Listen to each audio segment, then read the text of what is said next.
There's a particular kind of stress that doesn't come from chaos.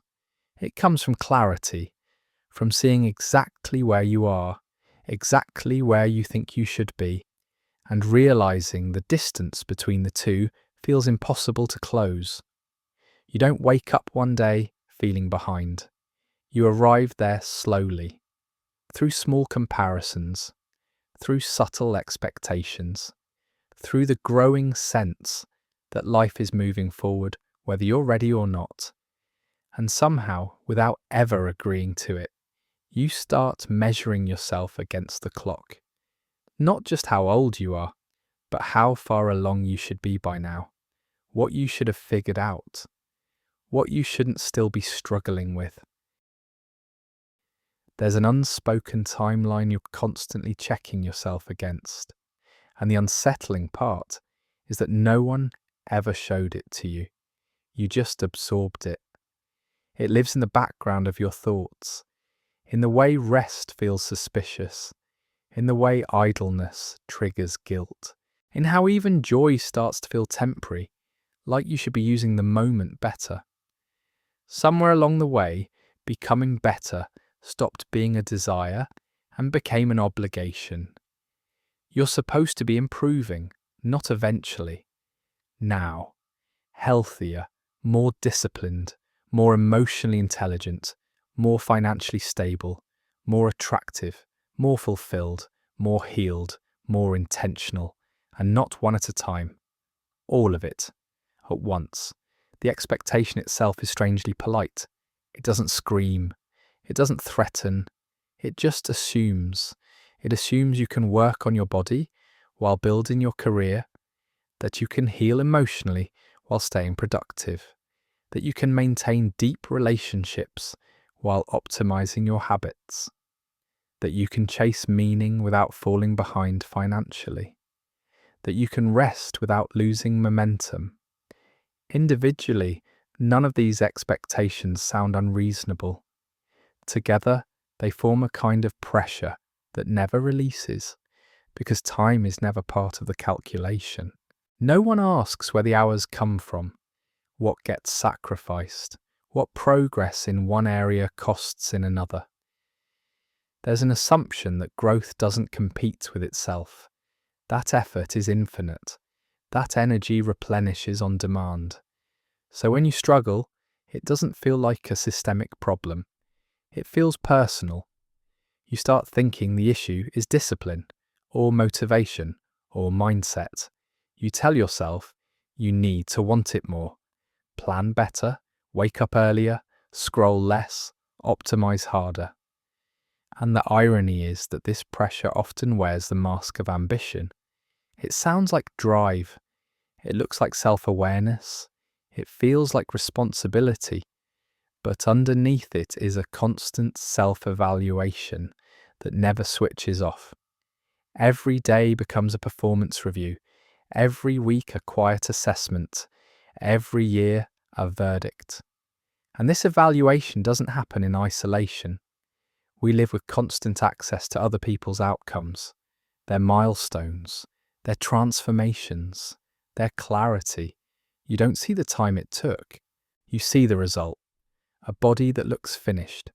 A career that looks established. A personality that looks confident. A life that looks aligned. And your mind fills in the blanks.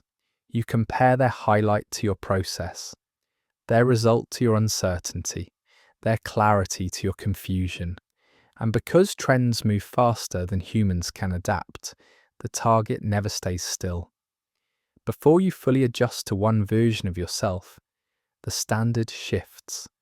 A new way to look better, a new way to be productive, a new routine that promises balance, a new framework that explains why you feel the way you do. Even diagnoses and labels spread at a speed that mirrors identity itself becoming unstable. Some of this is helpful. It gives people language, context, relief, but it also adds another layer of comparison, another checkpoint, another reason to feel late. You start asking questions that don't have gentle answers. Why does it feel like everyone else figured this out already. Why am I still working on things I thought I'd be past by now? Why does it feel like time is moving faster than I am?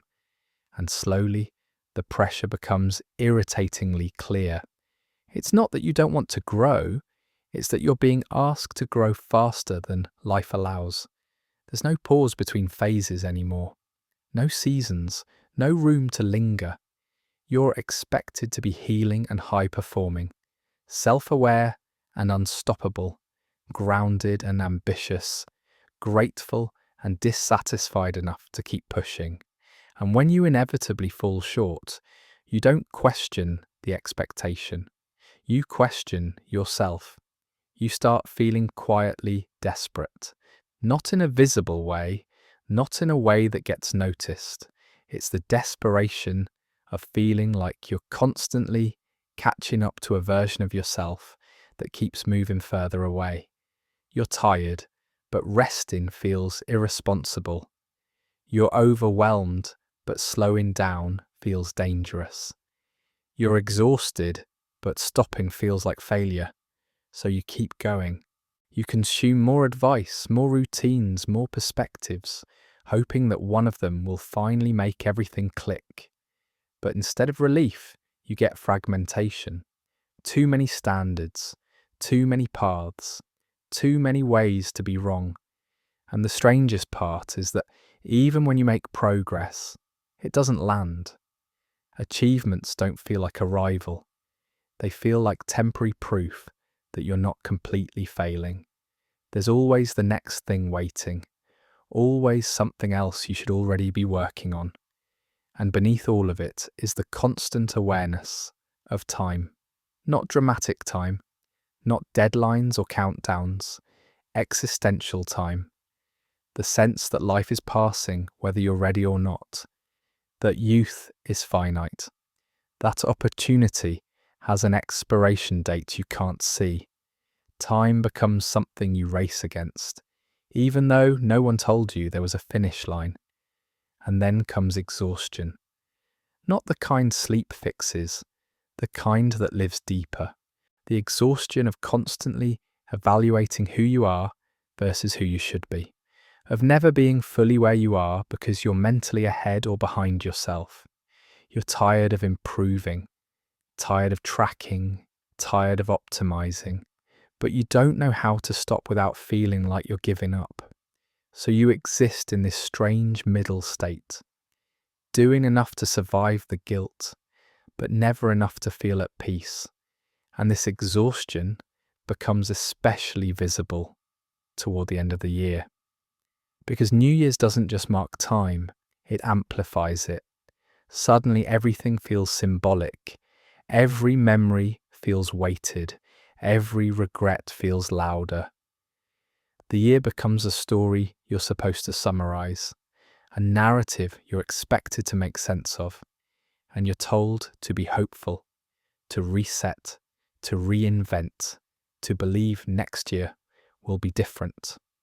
But instead of excitement, many people feel something closer to melancholy, a quiet grief for the version of themselves they didn't become, for the time they thought they'd have, for the energy they assumed would return.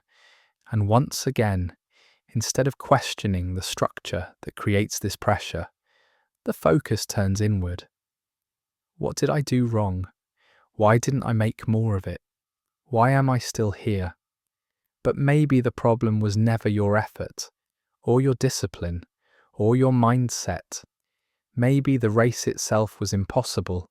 Maybe time was never meant to be conquered, or optimized, or beaten. Maybe it was meant to be lived through. And there's a quiet kind of acceptance that comes with that realization. Not relief, not motivation, just honesty. Time is what it is. You are who you are. And maybe the race was never meant to be won, only noticed. Because the moment you stop trying to outrun time, you finally get to exist inside it.